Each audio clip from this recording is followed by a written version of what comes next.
નમસ્કાર મિત્રો, કેમ છો બધા?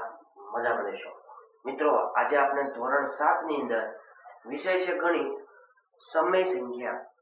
એમાં આપણે પહોંચ્યા છીએ સ્વાધ્યાય 8.1 નો 10મા નંબરનો દાખલો, કે જે મોસ્ટ આઈએમપી દાખલો છે.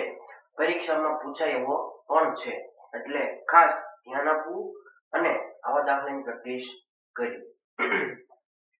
નીચે આપેલી સમય સંખ્યાને ચડતા ક્રમમાં ગોઠવો. આપણે જાણીએ છીએ ચડતો ક્રમ એટલે નાની સંખ્યાથી મોટી સંખ્યાની ગોઠવણી. એટલે આમાંથી નાની સંખ્યા લેવાની. નાની સંખ્યા કઈ છે? ડાયરેક્ટ કહી શકાય નહીં. અહીંયા વાત થાય છે સમય સંખ્યા.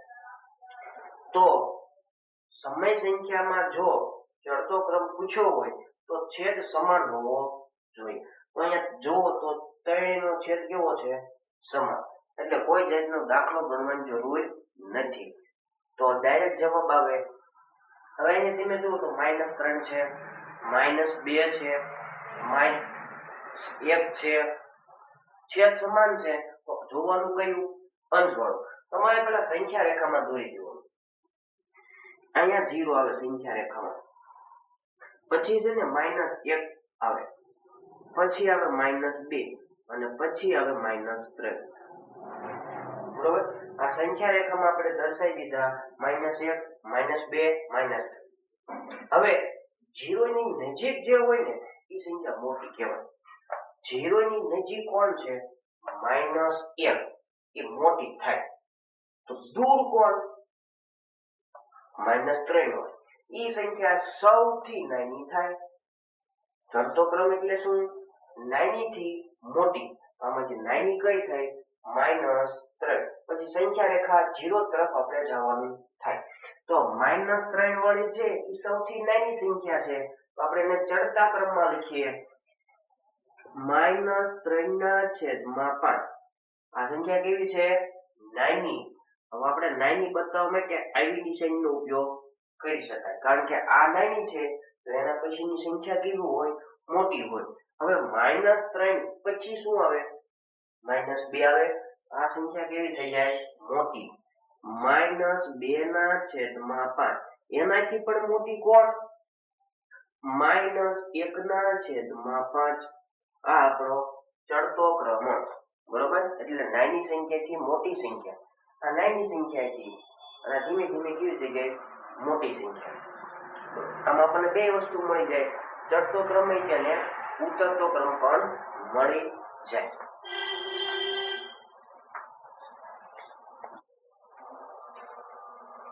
હવે બીજા નંબરનો દાખલો ગણીએ તો એના માટે ચડતો ક્રમ પૂછ્યું છે. સરળતાથી કહી શકાય નહીં. કેમ? અહીંયા તો છેદ સમાન હતો, અહીંયા છેદ સમાન નથી, એટલા માટે છેદ સમાન કરવો જોઈએ. પછી આપણે વાત કરીશું. તો અહીંયા પેલા છેદ સમાન કરવા માટે આપણી પાસે બે રીત છે, લસાઈની રીત અને ચોકડી ગુણાકારની રીત. તો અહીંયા લસાઈની રીત વપરાય. તો લસા કોનો લેવો પડે? 3, 9 અને 3. એમાં 2 વખત 3 છે તો લેવાય કેટલી વાર? એક વાર જ લેવાય. 3, 9, 3. 2 વખત લઈએ તો પણ કોઈ વાંધો નથી, એક વાર લઈએ તો પણ વાંધો નથી. જવાબ આવવાનો છે એ જ આવશે. તો લસા મેળવી લઈએ. 3 ના ઘડિયામાં 3. હવે 3 એકા 3. એટલે અહીંયા 3 મૂકવાના, અહીંયા 1 મૂકવાના. 3 ના ઘડિયામાં 9 આવે. 3 તેરી 9. એટલે અહીંયા 3 મૂકી દેવાના. આ બે નો ગુણાકાર કરો એટલે 9 થઈ જાય. 3 ના ઘડિયામાં 3 ક્યારે આવે? 3 એકા 3. એક અહીં મૂકી દો. 1 તેરી 3. ફરીથી 3 વડે ભાગ ચાલે છે તો એક વાળું જોવાનું નહીં. તો 3 ના ઘડિયામાં 3 આવે. 3 એકા 3. એક વાળું મૂકી દેવાનું. ક્યારે? 1 1. તો લસા કેટલો થયો? લસા બરાબર 9. 3 ગુણ્યા 3 બરાબર 9. હવે જે લસા છે ને એ છેદ સમાન કરવાનું કામ કરે. ક્યાં? રકમમાં. રકમ ક્યાં? અહીંયા તમારે છેદ સમાન કરવો છે. લસા કેટલો છે? 9. છેદ સમાન કરવો છે. તો છેદમાં કેટલા છે? 3 તો આપણે અહીંયા કેટલા બનાવવાના છે 9 ઘડીઓ બોલવાનો કઈ નહીં ક્યાં સુધી ઘડીઓ બોલશું આપણે 3 ના ઘડિયા 9 આવે ત્યાં સુધી તો પેલા રકમ -1/3 ગુણ્યા આનો ઘડિયો 3 એકા 3 3 દુ 6 3 તેરી 9 આવી ગયા ત્યારે 3 તેરી તો 3 મૂકી દેવાના અહીંયા 3 તેરી 9 હવે જો 3 નીચે હોય ને તો 3 ઉપર પણ લખવા પડે કેમ કારણ કે તમારી રકમ ફરીથી પાછી મળવી જોઈએ તો અહીંયા તમને રકમ પાછી મળે નહીં એટલે આ 3 નીચે છે તો 3 ઉપર પણ મૂકી દેવાના તો ગુણ્યા 3 ચલો આનું કામ પૂરું હવે આનું કામ -2/9 લસા શું કામ કરે છેદ સરખો કરવાનું કામ કરે લાવવાના કેટલા 9 છે કેટલા 9 કઈ કરવાની જરૂર નથી પછી -4/3 ગુણ્યા લસા છે આપણો 9 એટલે છેદમાં બનાવવાના કેટલા 9 આ અત્યારે હાલમાં 3 છે તો 3 નો ઘડિયો બોલવાનો 3 ના ઘડિયા 9 ક્યારે આવે 3 તેરી અહીંયા મૂકી દેવાના તેરી તો 3 નીચે અને 3 ઉપર જેથી કરીને તમારી રકમ પાછી મળી લેવી પડે હવે થોડુંક સાદું બાકી દઈએ -3/9 પછી -2/9 પછી -12/9 હવે તમે જુઓ તો છેદ સમાન છે હા તો છેદ સમાન હોય ને તો આપણે આને ચડતો ક્રમ ઉતરતો ક્રમમાં ગોઠવી શકીએ બરોબર તો આને છે ને પેલા સંખ્યા રેખા દોરવાની જરૂર નથી દોરશું તો તમને વધારે સમજાશે તો સંખ્યા રેખામાં આપણે શું દોરશું -12 -2 -3 બરોબર જેમાં સૌથી દૂર છે ને એ નાની થાય આની સંખ્યા રેખા આપણે દોરીએ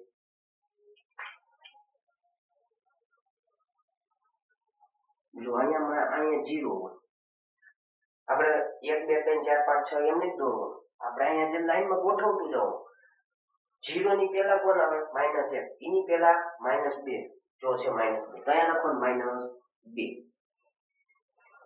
ત્યાર પછી કોણ આવે -3 વાળું અને પછી કોણ આવે -12 વાળું એમાં સૌથી દૂર કોણ -12 વાળું ખાસ લખવા માટે થોડું ધ્યાન આપવાનું -12 વાળું ક્યાં છે છેલ્લે હવે આ -12 વાળું આપણી રકમ આ નથી આપણી રકમ કઈ છે આમ ઉપર ચાલ્યું જવાનું કઈ રકમ છે -4/3 કેવા છે સૌથી નાના -4/3 ઈ થઈ ગયા સૌથી નાના ત્યાર પછી કોનો વારો આવે -3 -3 ક્યાં છે અહીંયા છે ઉપર ચાલવાનું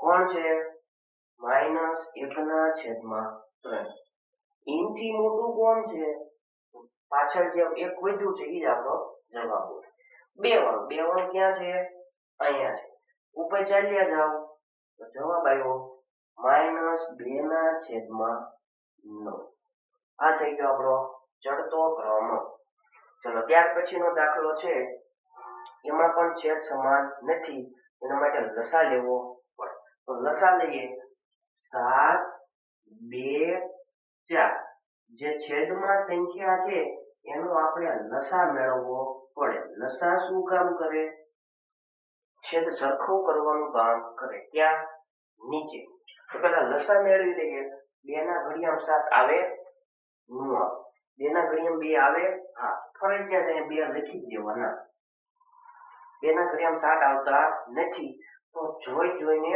લખી નાખવાનું 2 ના ઘડિયામાં 2 આવે હા ક્યારે 2 એકા 2 એમાં 2 છે આ 2 છે તો વચ્ચે શું 1 એને મૂકી દો વચ્ચે 2 ના ઘડિયામાં 4 આવે હા 2 દુ 4 એમાં 2 છે હા 4 છે હા તો તો વધ્યું શું 2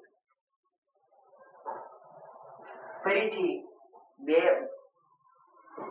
વડે ભાગ ચાલે છે તો 2 વડે પહેલા જોવું પડે 2 ના ઘડિયામાં 7 આવે ન આવે 1 આવે એ જોવાનું નહીં 2 ના ઘડિયામાં 2 આવે હા તો ફરજિયાત અહીંયા મૂકી જ દેવાના 2 ના ઘડિયામાં 7 ન આવે જોઈને લખવાનું એક વાળો હોય એટલે એક ને એક લખી નાખવાનું 2 ના ઘડિયામાં 2 એકા 2 એમાં 2 બાજુ 2 આપણી પાસે છે આ 2 ને આ 2 વધ્યું શું 1 હવે 2 પછી ડાયરેક્ટ ભાગ કોના વડે હાલે 7 વડે 7 એકા 7 લસા કેટલો થાય લસા બરાબર 2 ગુણ્યા 2 ગુણ્યા 7 બધાયનો ગુણાકાર 2 દુ 4 4 નો કર્યો 4 સત્તા 28 લસા છે 28 જો તમને ડાયરેક્ટ ખબર પડતી હોય કે લસા એટલો આવવાનો છે તો લસા બતાવવાની જરૂર નથી હવે લસા છે ને છેદ સરખો કરવાનું કામ કરે ક્યાં રકમ આવતા કેવો હોય -3/7 ગુણાકાર લાવવાના કેટલા 28 છે કેટલા 7 એનો ઘડિયો બોલો 28 છે ક્યારે આવે 7 ચોક અહીંયા 4 નીચે અને 4 ઉપર થઈ ગયા 28 ત્યાર પછી -3/2 ગુણાકાર છેદમાં બનાવવાના કેટલા 28 છે કેટલા 2 તો 2 ના ઘડિયા 28 ક્યારે આવે એનું કિસ્સો આવે 14 દુ 28 ઈ પણ 2 નો ઘડિયો જ છે તો 14 નીચે અને 14 ઉપર ત્યાર પછી -3/4 ગુણાકાર છેદમાં બનાવવાના કેટલા 28 છે કેટલા 4 તો 4 ના ઘડિયામાં 28 4 સત્તા 7 નીચે અને 7 ઉપર હવે થોડુંક સિમ્પલ સાચું આપી દેવાનું માઇનસ પ્લસ માઇનસ 3 ચોક 12 12 ના છેદમાં 28 માઇનસ પ્લસ માઇનસ 14 તેરી 42 છેદમાં 28 7 તેરી 21 -21 ના છેદમાં 28 ચડતો ક્રમ ઉતરતો ક્રમ ક્યારે નક્કી કરી શકાય તો કે જ્યારે છેદ સમાન હોય તો નક્કી કરી શકાય અહીંયા છેદ સમાન નહોતો હવે આપણે છેદ સમાન કર્યો છે તો આમાંથી સંખ્યા રેખામાં સૌથી દૂર કોણ છે -12 છે દૂર 0 થી દૂર -42 હશે કે -21 હશે તો જવાબ આવે -42 સંખ્યા રેખામાં સૌથી દૂર છે એટલે ઈ -42 છે નાનામાં નાની થાય તો -42 એટલે આ નહીં તો આમ તેમ જો તો 3 માંથી વચ્ચે છે તો વચ્ચે વાળું કયું છે આપણે આ સૌથી નાની સંખ્યા છે -3/2